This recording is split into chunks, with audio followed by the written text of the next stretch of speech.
Isang malungkot na araw po sa lahat. Ginawa ko po itong video nito dahil po sa pagmamahal ko sa isang tao,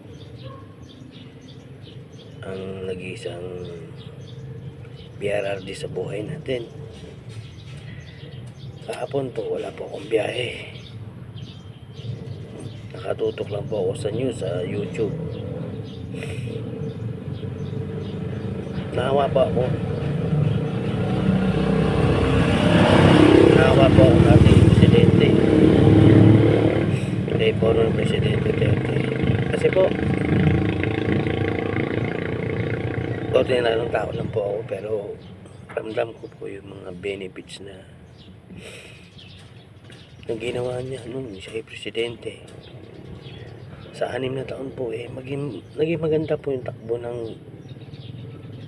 buhay. Kahit tuman po yung pandemic, hindi po tayo masyadong naapektuhan. Nalulungkot lang po ako sa nangyari po kahapon, kasi isipin nyo po, mag-80 ans yun, matanda. Ba't kailangan naman po nilang gawin yung ganung bagay? Wala naman pong ginawa yung taong, wala naman po siyang ginawa na bagay na sabi natin yung lahat ng ginawa niya. May pagkakamali siya, pero hindi naman rason yun na para arestuhin niyo yung matanda. Matanda na yun .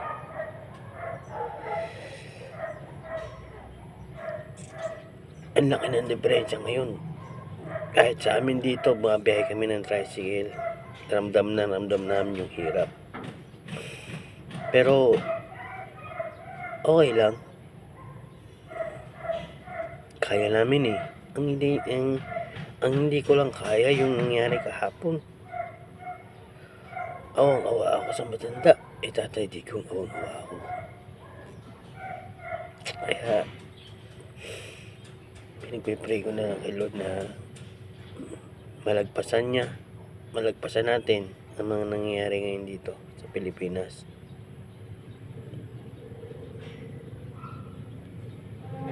Wala po ako may ambag ng tulong para sa kanya. Ako po isang ordinaryong tao lang, pero ito lang po yung aking masasabi. Bigyan lang po siya ng kalakasan ng Panginoon, at maging positibo lang po tayo sa lahat ng bagay. Maging handa po tayo.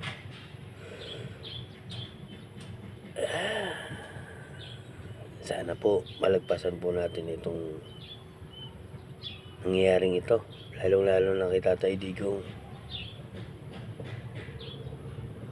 Sana po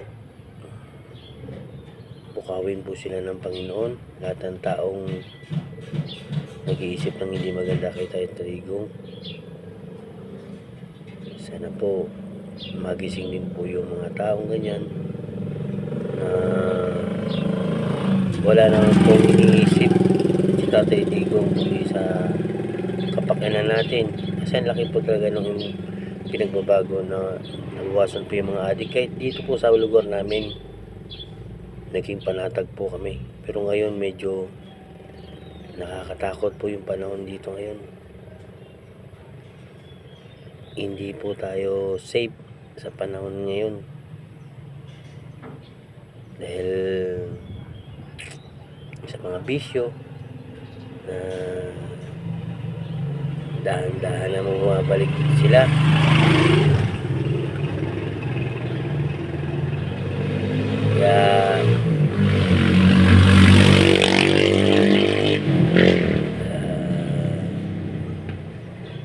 Kaya kay Tatay Digong,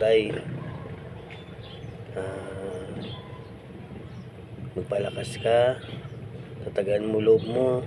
Andito lang kami.